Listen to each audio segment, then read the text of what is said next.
तर न्यूज 24 चाणक्यच्या पोलनुसार महाराष्ट्रात महायुतीला 33 जागा येताना दिसत आहेत। न्यूज 24 चाणक्यचा सर्वे आपण बघतोय।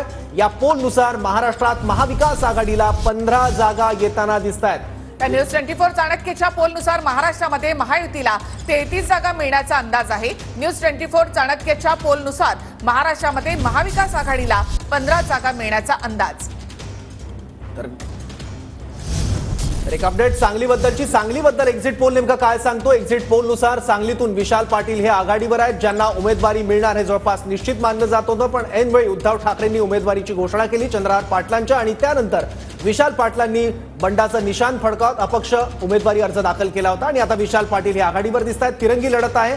सांगलीतली विद्यमान खासदार आहेत संजय पाटील भाजपचे, तेही पिछाडीवर आहेत, आणि ठाकरे गटाचे महाविकास आघाडीचे उमेदवार चंद्रहार पाटील हे सुद्धा पिछाडीवर आहेत। आणि आघाडी घेतली आहे विशाल पाटील यांनी। सांगलीमध्ये तिरंगी लढतीचा फटका जो आहे तो बसलेला पाहायला मिळतोय, आणि अपक्ष विशाल पाटील या ठिकाणाहून आघाडीवर पहिल्यापासूनच निवडणूक लढण्यासाठी इच्छुक होते। काँग्रेसने कोणतीही कारवाई विशाल पाटील यांच्यावर केली नाही।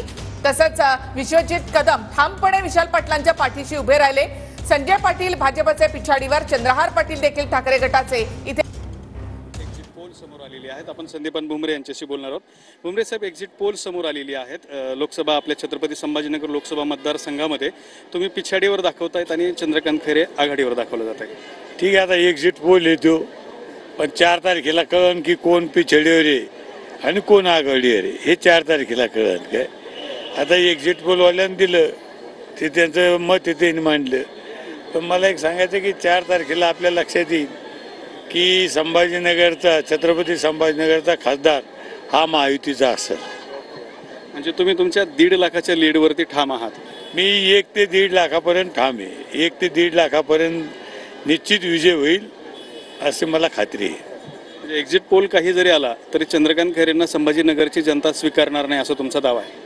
मी पहिल्यापासून सांगतो की चंद्रकांत खैरे हे नंबर 3ला राहतील।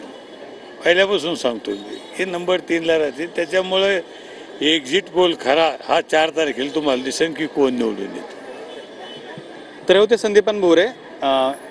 खरा एक्झिट पोल तुम्हाला 4 तारखेला दिसून येईल असं त्यांनी स्पष्ट केलंय। कॅमेरामन अमित आडेसोबत दत्ता कानवटे, TV9 मराठी, छत्रपती संभाजीनगर।